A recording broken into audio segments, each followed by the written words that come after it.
Porque como eu falei pra você, quando eu abro o meu Instagram eu vejo a mensagem de um cara que foi tocado pelo que eu falei. Já vale. Pô, Vilela, sabe? Eu acho bacana isso daí, eu gosto disso de exemplo. O que eu sempre tive na minha família foi exemplo. Minha mãe e meu pai nunca precisaram falar um A pra mim, Vilela. A postura deles já me falava que eu tava errado. Eu era um moleque arteiro? Era. Eu ia lá fazer uma bagunça, por exemplo, coisas da infância, né, que a gente faz. Pô, minha mãe, através da postura dela, eu já percebia que eu tava errado. Então, são épocas assim, eu cresci num ambiente onde eu sempre tive um bom discernimento entre o certo e o errado. E através do exemplo que eu tive dentro de casa, eu acho que eu acabei cultivando isso daí, sabe? Entendi que se a gente busca sempre fazer o certo, mesmo que a gente não queira realmente fazer aquilo, porque o ser humano é complicado, né? A gente faz, é aquele negócio. O que é certo pra você pode não ser certo pra mim. Eu não quero fazer o que é certo pra mim ou certo pra você. O que tem que ser feito é o que é certo pra todos, ou pra maioria. Pra mim é assim, a gente tem que pensar em coletividade. O pensamento individualista, ele é bom até um certo ponto. À medida que isso fica muito extrapolante na sua vida, você passa a virar um cara egoísta, você passa a ser um cara que toma decisões só favorecendo o seu lado, e a chance de você se corromper através disso é alta.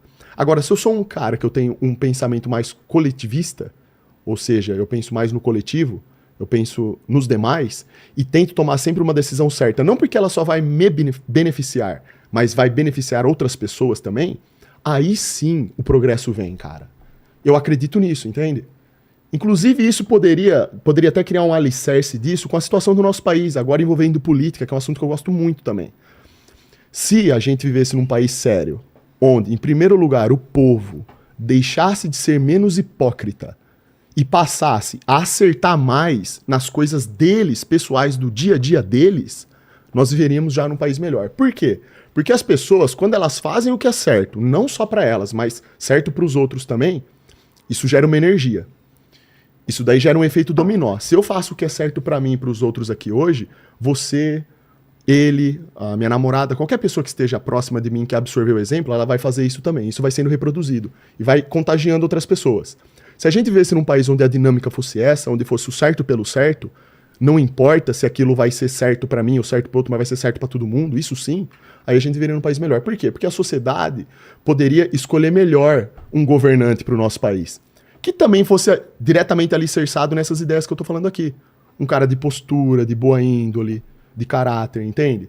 Então, quando eu faço uma reflexão geral da situação que a gente tá aqui no Brasil, eu percebo que é por conta de mínimos detalhes que são fáceis de serem ajustados que acabam levando a gente pro fracasso. E se a gente ajustasse esses detalhes, se o povo começasse a estabelecer um pouco mais de critério sobre as coisas, pensasse um pouco melhor sobre as coisas, não perdesse tanto tempo com abobrinhas, porque hoje em dia a gente é bombardeado pela mídia com um monte de abobrinha. Total. Tem muita coisa que desvia a gente do caminho, Vilela. TikTok, Instagram. Essas ferramentas são boas para você passar informações boas, coisas que envolvem seu trabalho, por exemplo. Isso aí é bacana. Mas o tanto de informação imunda que tem nisso, e que acaba fazendo você perder tempo, você vira um procrastinador. Inclusive, né, tem pessoas que são muito viciadas nisso. Não, pessoas não, a maioria hoje, né? É coisa que assim, eu tô andando na rua, eu tô dirigindo, a pessoa não sabe mais atravessar a rua. Ela vai atravessar a rua, ela tá assim, ó, Vilela. Ela não olha pro lado. Eu vejo isso quase todo dia, Vilela. O cara se atropelado. Eu simplesmente não entendo. E daí você dá uma buzinadinha, o cara até assusta e sai correndo. Do que pensa que vai ser atropelado. Então, tipo assim, olha... Tem gente que cai em bueiro, cara, por causa do celular. Cara, cai em bueiro. Bueiro aberto. Você caiu em bueiro? Eu ia falar isso agora. O quê? Eu caí dentro do bueiro em Brasília. Só que ela não foi Ela por causa... caiu no bueiro em Brasília? Brasília é um bueiro. Já tava lá. Tava no esgoto já, né? Complicado. Mas no caso dela foi porque... Foi meio que uma armadilha que montaram lá. Por quê? Porque tava de noite e o bueiro ele tava aberto e os caras colocaram uns negócios assim em cima e que não... Não, nada a ver. Não foi isso? Fala no microfone aqui, por favor, aqui, ó. Nossa, eu falo pra todo mundo que eu caí no bueiro. Agora tarde demais. Eu tava caminhando assim, tava indo pro shopping em Brasília, aí... Era escuro, assim, tava falando com a minha mãe, mexendo no celular, tudo. Quando eu vi, caí lá dentro. Mas não tinha uns galhos em cima lá? Colocaram depois, pra ninguém cair. Tá. Depois eu passei uma outra hora. Eu achei que eles tinham colocado antes. Eu passei uma outra hora. Não se machucou? Machuquei tudo a perna, ralei tudo, porque era meio cimento, assim, sabe? Sei. Era como se fosse um bueiro no meio da calçada, sei lá. Nossa! Sei que eu enfiei Ai, que uma perna, doideira, a outra, cara. meu celular saiu voando. Nossa, foi horrível. Pô, os caras não prestam pra arrumar Sei um que bueiro, eu vai largar caí um no bueiro lá. cara, em Brasília. Mas tá vendo? Na calçada, velho. Andar mexendo no celular Pô, é velho. isso. Então. Aí, Ou aqui Vilela, em São Paulo, você tá ligado que o pessoal passa de bike e pega seu celular, né? passa. Ou a gente vivenciou, Não é? não, né? A gente foi lá na Pinacoteca, não foi? E eu fiquei impressionado, porque, cara, é um cenário patético. A molecada desce de bicicleta, os trombadinhas. No gás, é. Só que assim, Vilela, também o povo é complicado, né? A gente já vive num país que tá patético. A gente não tem ordem pras coisas, nada funciona direito, né? Só que assim, lá na frente da Pinacoteca tem uma placa desse tamanho falando assim, olha, não passa com o celular na rua. Bolsa, tem lá, tem um pipoqueiro lá do lado, tem uma placa do lado lá, não tire selfie, não use o celular, tem uma placa lá falando isso daí. O pessoal sabe que ali é um lugar perigoso, né? E é uma puta avenida que tem ali pra atravessar. Pô, o pessoal sai lá do outro lado da avenida, vem atravessando assim, ó. Putz. Eles já vêm assim, né? Aí quando a gente chegou, passou já um menino e pegou um celular de uma mulher. Sei. Só que os caras, eles ainda por cima fracassam, né? Ele acabou caindo da bicicleta, Ah, o ainda. moleque saiu correndo atrás dele, pegou o celular de volta e não conseguiu roubar. Aí quando a gente entrou na Pinacoteca, eu comecei a observar, né, como que era o comportamento das pessoas lá fora. Eu percebia que, cara, praticamente todas elas desciam do carro, deixavam a bolsa, assim, numa posição favorável para ser roubada, pegava o celular, alguns passavam assim, ó, tipo, tirando selfie, fazendo vídeo, Sim. e passava com o celular assim, dando muita brecha, entende? Putz. E aí, passou lá umas 2 ou 3 vezes molecada tentando roubar o celular da turma. Todos eles fracassaram, todos eles caíram e não conseguiram. Mas o triste é isso, né, cara? A gente tem que ficar preocupado mas em não é- usar o celular, em É, onde é aí colocar que a tá. bolsa. É aí Triste que tá. isso, né, cara? E o poder que o celular tem de controlar a vida de uma pessoa, né? Mas tem mesmo. Agora, o problema principal, a raiz é essa daí que você falou. Você não tem tranquilidade pra atravessar uma rua com seu celular na mão. É, Tem noção do quão absurdo que é isso daí? exatamente. Essas coisas me incomodam, Vilela. Essas coisas me incomodam. Lá na minha live eu fico fazendo brincadeira ainda com a molecada, né? Que- Falo que se eu fosse presidente do Brasil é 2 caminhos. Ou eu mudaria tudo isso aqui, eu ia fazer lá o... eu ia pegar todos os campeões, os melhores preparados, fazer um time de campeão mesmo pra governar isso daqui. E assim, é 2 caminhos, cara. Ou vão me matar, ou eu mudo tudo isso aqui, velho.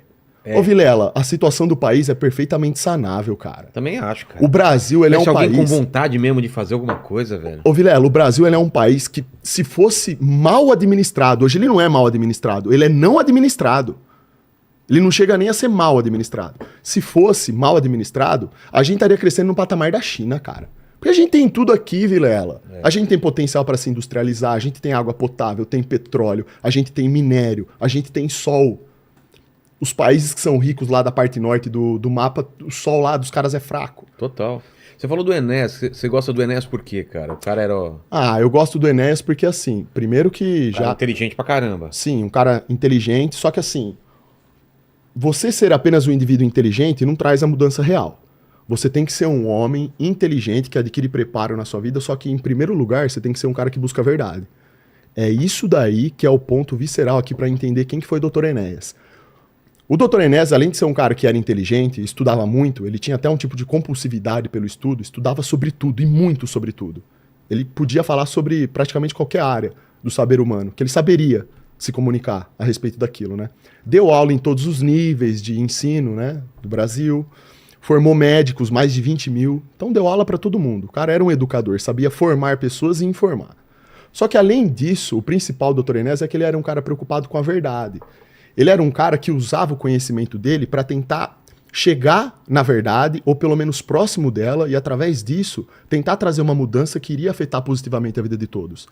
Porque de que adianta eu ser um cara que eu tenho vários currículos? Eu posso ter vários currículos, eu posso fazer várias universidades, mas qual é o impacto positivo que eu causo no mundo com aquele conhecimento que eu adquiri? Eu sou um cara que está em busca da verdade, ou estou em busca de informação? Porque informação a gente pode pegar de qualquer lugar. Agora, informação verdadeira, a gente tem uma boa conduta a ponto de querer, por exemplo, como o Dr. Enéas, chegar a perder o casamento dele, que a Não mulher sabia dele, disso. a mulher dele quis se separar dele em 1994, porque quando ele começou a disputar as eleições em 98, imagina o que é um cara começar do zero, Vilela. É. Ele construiu o partido político, ele ligando para mais de 20 mil alunos que ele teve, ligando, estabelecendo contato com essas pessoas, buscando por apoio, as pessoas dizendo que apoiavam, foi lá, conseguiu, depois de muita burocracia, precisa de dinheiro. Hoje precisa de mais dinheiro ainda pra você montar um partido político. Você vai precisar de uns 15 milhões, mais ou menos. Pra formar um deputado hoje em dia aí, com menos de 1 milhão você não forma. Naquela época era muito complicado, ele conseguiu fazer tudo isso, um homem de classe média alta, né, que ele era um médico, tinha uma vida boa, conseguiu criar o seu partido político, trazer pessoas pro seu lado e esse é o caminho certo que ele seguiu, inclusive. Para poder bater de frente com o sistema e trazer a mudança, tem que ser que nem ele fez. E através disso ele conseguiu ir disseminando as ideias dele, certo? Só que o que me impressiona no Dr. Enéas é isso, é coragem. É coragem de falar, isso aqui tá errado, isso aqui é mentira. Estão mentindo para vocês. A verdade tá para cá, tá do outro lado. E a verdade que ele buscava era pautada nesse conhecimento que ele tinha sobre as coisas, nessa vontade de aprender e entender. Se não fosse o Dr. Enéas, muitas pessoas não teriam nem ideia do que é o Brasil. As pessoas não saberiam, por exemplo, que a gente é o país mais saqueado do mundo, o país mais dessangrado do mundo. O que a gente perde de minério, o que a gente já perdeu até hoje só de riqueza mineral, já poderia fazer a gente independente. A gente poderia ter uma moeda própria nossa lastreada só em nióbio. Só em nióbio, por exemplo. 98% do nióbio mundial está aqui no Brasil. Isso são coisas que não são debatidas na televisão. Você não vai ligar um jornal na rede comum, convencional de comunicação, e vai ver pessoas dissertando sobre isso, falando a respeito desse assunto. Você vê sempre mais do mesmo. É falando de fulano político daqui, o político da esquerda, da direita, esse jogo aí, essas dançarinas aí, que no final das contas não muda nada, nunca trouxe mudança pro povo. Pelo contrário, só piora. Tudo só piora. E qualquer pessoa minimamente lúcida que olha pro cenário nacional percebe que a situação do país só piora. Não interessa se quem tá no poder é de esquerda ou direita. Então, a minha admiração em relação ao Dr. Enéas é justamente isso. Eu gosto, Vilela, de qualquer pessoa que tem personalidade e capacidade de lutar contra aquilo que está errado.